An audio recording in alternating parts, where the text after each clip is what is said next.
دکن میں تو اردو نثر کی نمونے سامنے آ گئے تھے، لیکن شمال کے اندر نہیں آئے تھے. شمال کے اندر بہت بعد میں اورنگزیب کے زمانے کے اندر ہمیں دھیرے دھیرے اس کے نمونے دکھنے لگتے ہیں. ٹھیک ہے، شروفہ، کیونکہ وہاں کی زبان جو تھی وہ کیا تھی؟ فارسی تھی. وہاں کے لوگوں کی، شمال کی جو مغلیہ سلطنت کے جو بادشاہ تھے، ان سب کی زبان فارسی تھی. تو فارسی تہذیب اور فارسی زبان کی وجہ سے کیا ہوا کہ یہ لوگ جو تھے، اردو جو تھی وہ ترقی نہیں کر سکی اور عوام کے اندر ہی بولی جاری تھی. اب دیکھو، ہم دیکھتے ہیں کہ جمیل جالبی کا ایک قول دیکھتے ہیں. انہوں نے اپنی کتاب تاریخ ادب اردو کے جلد اول میں صفحہ نمبر 467 پر لکھا ہے کہ شمالی ہند کے اندر 1700 عیسوی سے پہلے اردو ادب تو نہیں ملتا، لیکن اس کے لیے تیاریاں نظر آتی ہیں. ٹھیک ہے، اب دیکھو جمیل جالبی کون سی تیاریوں کی بات کر رہے ہیں.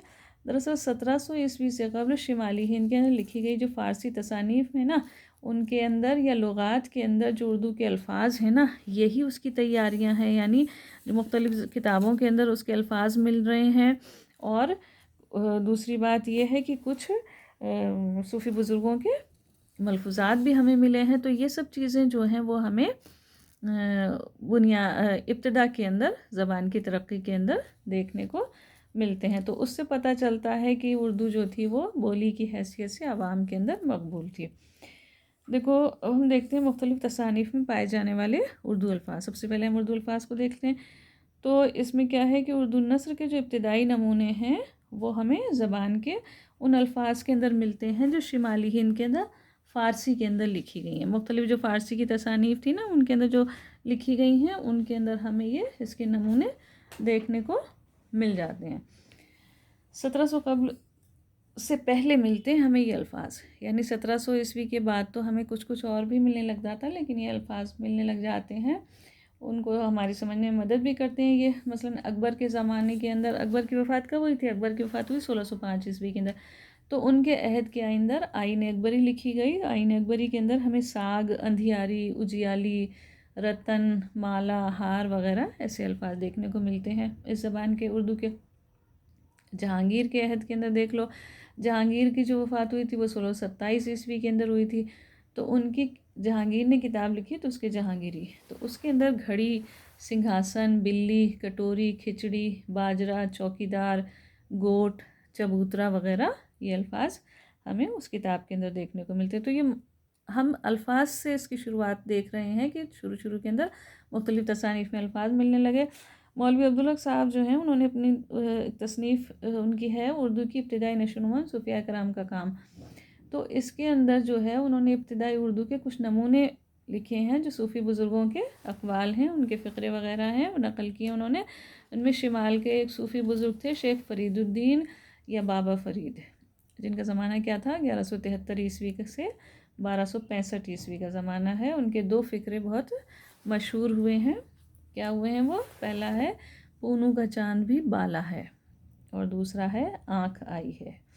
ٹھیک ہے، اس کے علاوہ آتا ہے لغات کے اندر جو الفاظ ملتے ہیں وہ بھی ہے نا ہماری مدد کرتے ہیں اردو کے ارتقاء کو سمجھنے کے اندر، اردو نثر کے ارتقاء کو سمجھنے میں. تو اورنگزیب کے عہد کے اندر لکھی گئی ہے ایک ہریانہ کے وہ تھے مصنف عبدالواسع بانسوی. ان کی کتاب، ان کی لغت ہے غرائب اللغات، جو 18ویں صدی کی چوتھی دہائی کے اندر لکھی گئی، تیار کی انہوں نے. اس میں اردو کے انہوں نے ایسے الفاظ کے معنی لکھے جو فارسی کی لغات کے اندر عام طور پر نہیں دیکھنے کو ملتے ہیں. مثلا پیاز ہے، اڈا ہے یا تمنچا وغیرہ، تو اس طرح کے الفاظ اس میں لغت میں نظر آئے. اس کے بعد سراج الدین علی خان آرزو ہیں، انہوں نے غرائب اللغات کی جو فنی خامیاں ہیں اس کی اصلاح کرتے ہوئے ایک لغت تیار کی، ترتیب دی انہوں نے نوادر الالفاظ. یہ 1751 عیسوی کے اندر لکھی گئی، ترتیب دی گئی. اس کے اندر آرزو نے الفاظ کے معنی کو پوری تفصیل کے ساتھ اور مثالوں کے ساتھ مطلب اچھی طرح کھول کر کے لکھا. اب 1707 عیسوی کے اندر جب اورنگزیب کی وفات ہوتی ہے تب کیا ہوتا ہے؟ بہت سے چینجز آتے ہیں. اورنگزیب کی وفات سے نہ صرف حکومت میں چینج آتے ہیں بلکہ ادب میں بھی. ایک طرف تو سلطنت کا شیرازہ بکھرنے لگا جو مغلیہ سلطنت تھی. اورنگزیب کے بعد دلی کا تخت جو تھا وہ اس کو کوئی قابل بادشاہ بھی نہیں ملا، اور احمد شاہ ابدالی اور نادر شاہ درانی نے حملے کرے، ان کی قتل و غارت گیری نے حکومت کی کمر توڑ دی تھی. تو دوسری طرف سکھوں نے، مراٹھوں نے اور جاٹوں نے وقت سے بہت فائدہ اٹھایا اور لوٹ مار کر کے مختلف علاقوں پر قبضہ کر لیا۔ تو کیا ہوا کہ 18ویں صدی جو ہے غرض وہ سیاسی، سماجی اور معاشی ابتری اور بدحالی کی صدی ہے، بدحالی کا زمانہ ہے وہ۔ ایسے میں جو ادب تخلیق ہوا وہ اس کا اثر پڑا۔ تو ہمارے سب سے پہلے ہماری نظر جاتی ہے میر جعفر زٹلی پر۔ میر جعفر زٹلی جو ہیں وہ اورنگزیب کے عہد کے تھے اور ان کے نااہل بیٹوں کی حکومت بھی انہوں نے دیکھی تھی۔ ان کے جو بیٹے تھے جن سے سلطنت سنبھل نہیں رہی تھی، ان کی بد انتظامیوں کے بھی وہ چشمدید گواہ تھے۔ انہوں نے کیا کیا، میر جعفر زٹلی نے جو سماجی اصلاح کے لیے طنزیہ اور مزاحیہ شاعری لکھی۔ وہ بہت منہ پھٹ تھے، ایسے منہ پھٹ تھے کہ انہوں نے بادشاہ وقت کی آنکھوں میں آنکھیں ڈال کر کے جو اس کے عہد کی بد انتظامیہ تھی نا اس پر سوال اٹھا دیا تھا۔ نتیجہ یہ ہوا کہ فرخ انہوں نے قتل کر دیا۔ شاعری کے علاوہ نثر کے اندر ان کے یہاں کیا دیکھنے کو ملتا ہے، کچھ کہاوتیں ہیں، محاورے اور طنزیہ عبارتیں ہیں۔ یہ چیزیں ہیں جس کی وجہ سے کیا ہوتا ہے کہ ان کے عہد کی زبان جو ہے وہ ہمیں دکھائی دیتی ہے۔ عہد کی زبان کو انہوں نے محفوظ کر لیا ہے، ٹھیک ہے۔ اب کیا ہے کہ یہ ہیں شاہ ظہور الدین حاتم۔ حاتم جو ہیں وہ کیا تھے، شاعر تھے، لیکن ان کا ایک نثری اقتباس ملتا ہے جسے نثار احمد فاروقی نے مجموع الانتخاب کے حوالے سے پیش کیا تھا۔ اس کا آہنگ کیسا ہے، مقفع اور مسجع ہے اور تحریر بھی غیر سنجیدہ ہے۔ تو یہ حاتم کا ایک نثری اقتباس ہے، حالانکہ یہ کوئی اس کا ادبی وہ نہیں ہے، لیکن ہاں اس سے کیا ہے، ہمیں نثر کا جو روپ ہے نا وہ کیا تھا اس زمانے کے اندر وہ ہمیں دیکھنے کو مل جاتا ہے۔ یعنی کس طرح نثر جو تھی وہ ایک انداز نثر کا پایا جاتا ہے، یہ ہمیں اس کے اندر دیکھنے کو ملتا ہے، ٹھیک ہے۔ اب آتے ہیں مختلف شعراء کے دیوان کے دیباچے۔ دیباچوں کے اندر بھی ہمیں ابتدا کی نثر کا پتہ چلتا ہے۔ شمالی ہند کے 18ویں صدی کے اندر اردو نثر کی تاریخ میں کئی دیباچے ہیں جو شعراء نے اپنے دیوان کے لکھے ہیں، تو اس سے اس وقت کیا نثر کا رجحان تھا، کیسا تھا، یہ بھی پتہ چلتا ہے۔ ان کے اندر دیکھو ایک تو مرزا وہ ہیں کیا کہتے ہیں عبدالولی عزلت ہیں، پھر مرزا محمد الرفیع سودا ہیں، اس کے علاوہ میر غلام علی عشرت بریلوی ہیں، مرزا تقی خان انصاف حیدرآبادی ہیں۔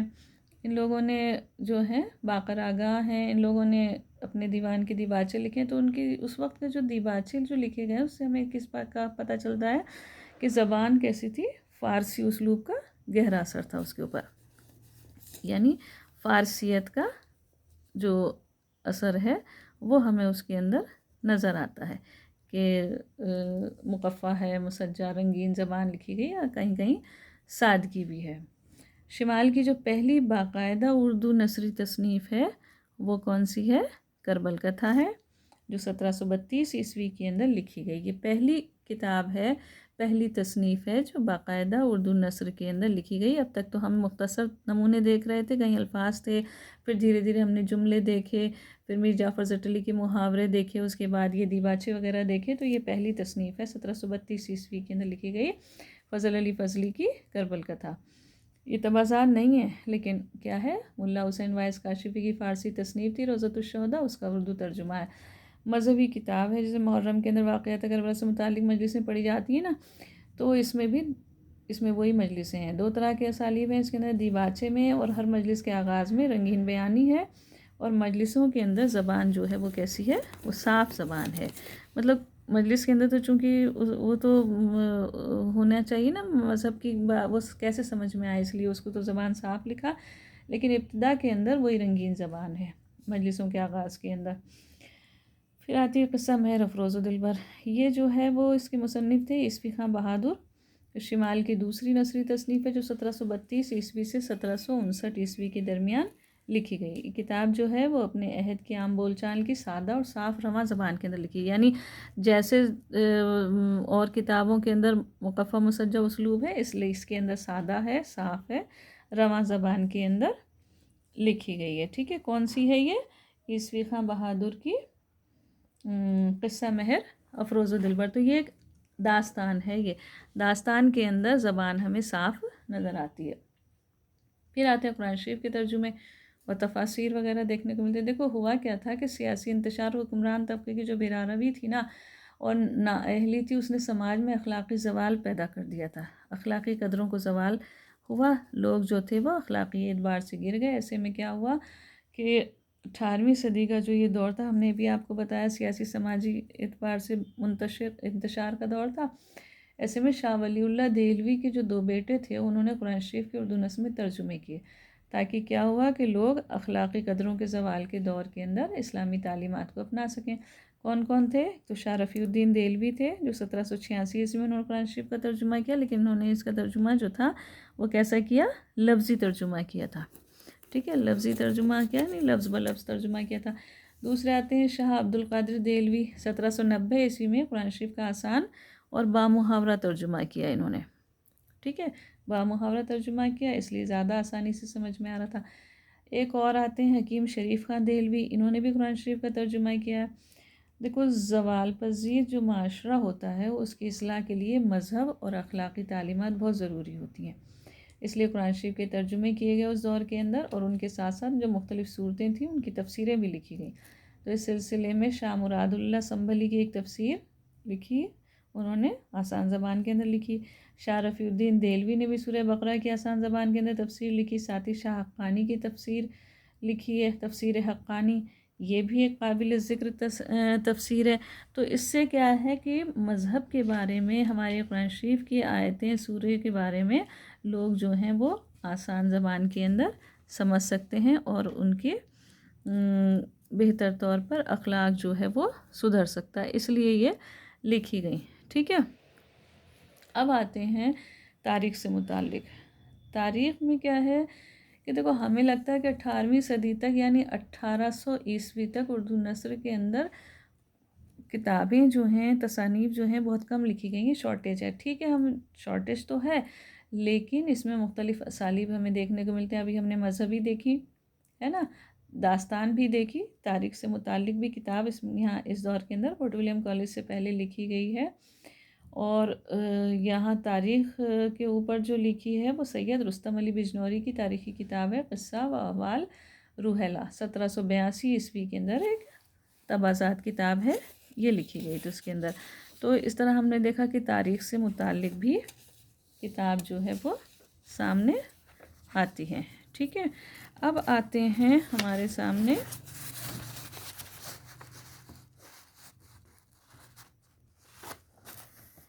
دیکھو، 1800 عیسوی تک ہم نے کچھ داستان دیکھی تھی، لیکن اب ہم اور داستانیں دیکھ رہے ہیں، کچھ اہم نثری داستانیں اور ہیں۔ ایک آتی ہے نوطرز مرصع، شمالی ہند کی نثری داستان ہم نے دیکھی نا، قصہ مہر افروز و دلبر، 1732 سے 1759 عیسوی کے درمیان، یہ اس کے 40 سال بعد لکھی گئی۔ کس نے لکھی؟ میر محمد حسین عطا خان تحسین کی نوطرز مرصع ہے، جو 1768 عیسوی سے 1780 عیسوی کے درمیان لکھی گئی ہے۔ نوطرز مرصع کی یہ کیا ہے؟ فارسی قصہ تھا چہار درویش، اس کا ترجمہ ہے یہ۔ جیسے میر امن نے باغ و بہار کا بھی اسی کا ترجمہ کیا تھا، لیکن میر امن کی زبان اور اس میں زمین آسمان کا فرق ہے۔ اس کی زبان تو کیا ہے، اس کا اسلوب جو ہے مرصع اور مسجع ہے، پرتکلف رنگین اسلوب انہوں نے اختیار کیا۔ تبازات تو ہے نہیں، ویسے بھی یہ فارسی قصے کا ترجمہ ہے، لیکن تحسین کی اہمیت کیا ہے کہ انہوں نے اردو نثر میں ایسا مرصع اور مسجع اسلوب تخلیق کیا جو فارسی اسلوب سے ٹکر لے سکتا تھا، کیونکہ اس زمانے میں فارسی اسلوب کی اہمیت تھی، رنگین اسلوب کی اہمیت تھی، تو انہوں نے ایسا اسلوب تخلیق کیا تھا جو فارسی سے مقابلہ کر سکتا تھا۔ دراصل انہوں نے جب یہ لکھی تھی نا، تو وہ مشکل پسندی کا دور تھا، ایک رنگین بیانی کا دور تھا نثر کے اندر، اس لیے انہوں نے بھی اس پر بھی، ان کی کتاب پر بھی یہی اسلوب دکھائی دیتا، اسی کا اثر دکھاتا۔ پھر آتی ہے مہر چند کھتری کی نوآئین ہندی۔ نوآئین ہندی جو ہے وہ 1794-95 عیسوی کے اندر فارسی قصے سے ترجمہ کی گئی۔ یہ اس کے اندر کیا ہے کہ فارسی آمیز مشکل اردو سے بالکل مختلف ہے، اس کی جو زبان ہے وہ سادہ اور صاف زبان کے اندر لکھی گئی ہے، عوام کی جو عام بول چال کی زبان ہے اس کے اندر لکھی گئی۔ پھر آتی ہے شاہ عالم ثانی کی عجائب القصص، بادشاہ تھے یہ شاہ عالم ثانی، انہوں نے داستان لکھی عجائب القصص، حالانکہ وہ نابینا تھے اور ان کی آنکھیں نہیں تھیں، لیکن انہوں نے بول کر کے لکھوائی، اور یہ کتاب جو ہے وہ اپنی زبان کی وجہ سے اہمیت رکھتی ہے، داستان ہے یہ، اور اس کی زبان جو ہے وہ بہت آسان ہے، قلعہ معلیٰ کی ٹکسالی زبان ہے، بالکل سادہ اور رواں اسلوب کے اندر لکھی گئی۔ پھر ایک اور داستان ہے 1800 عیسوی سے پہلے، ایک اور آخری داستان ہمیں کون سی نظر آتی ہے؟ سید شاہ حسین حقیقت کی ہے جذب عشق، جو 1798 عیسوی کے اندر لکھی گئی۔ ایک مراٹھا سپاہی تھا، اس کی عشق داستان ہے یہ۔ اس میں فارسی آمیز اردو تو نہیں ہے، لیکن صفائی اور روانی بھی نہیں ہے، یعنی جیسے قصہ مہر افروز دلبر یا نوآئین ہندی کے اندر دیکھنے کو ملتا ہے نا، ویسی آسانی نہیں ہے اس کے اندر۔ اس کے اندر کیا ہے کہ مشکل تو ہے، لیکن تھوڑی بناوٹ ہے، اس کے اندر تصنع پایا جاتا ہے۔ اس طرح ہم نے دیکھا کہ دیکھو شمالی ہند کے 1800 عیسوی تک نثر کے اندر عام طور پر فارسی کا اثر ہے۔ مقفع مسجل نثر کا غلبہ آیا تھا۔ شروع کے الفاظ دیکھے ہم نے، پھر وہ تو الفاظ اور ان جملوں وغیرہ کو چھوڑ دیں تو جو کتابیں لکھی گئی ہیں، تصانیف جو سامنے آئی ہیں، ان پر فارسی اسلوب کا گہرا اثر ہے۔ سودا کے دیوان کا دیباچہ دیکھ لو یا تحسین کی نوطرز مرصع دیکھ لو، یہ سب کیا ہے؟ پرتکلف نثر کے اعلیٰ نمونے ہیں۔ اول تو کیا ہوا کہ 1700 عیسوی تک شمالی ہند کے اندر اردو ادب کا تمام سرمایہ جو تھا وہ شاعری پر مشتمل ہے۔ اورنگزیب کی وفات اور مغلیہ تہذیب کے زوال سے فارسی کے بجائے اردو ترقی کرنے لگی تھی۔ اورنگزیب کے بعد اور تحریریں سامنے آئیں، اس پر فارسیت کا گہرا اثر رہا، لیکن نوآئین ہندی، عجائب القصص اور قصہ مہر افروز و دلبر جو ہیں، یہ سب سادہ اور رواں زبان کے اندر ہیں۔ لیکن چونکہ عوام کا رجحان جو تھا اس وقت مشکل پسندی کی طرف تھا اور فارسیت کا گہرا غلبہ تھا، اس لیے کیا ہوا کہ یہ کتابیں گمنامی کے اندر پڑی رہ گئیں، اور اردو نثر کے اندر عام طور پر فارسیت آمیز اسلوب جو تھا وہی ترقی کرتا رہا، بعد میں یہ منظر عام پر آئی ہیں۔ تو یہ تھا شمالی ہند کے اندر 1800 عیسوی تک اردو نثر کی ترقی کا سفر۔ امید ہے آپ لوگوں کو سمجھ میں آ گیا ہوگا۔ آئندہ ہم کسی اور موضوع پر گفتگو کریں گے۔ Thank you.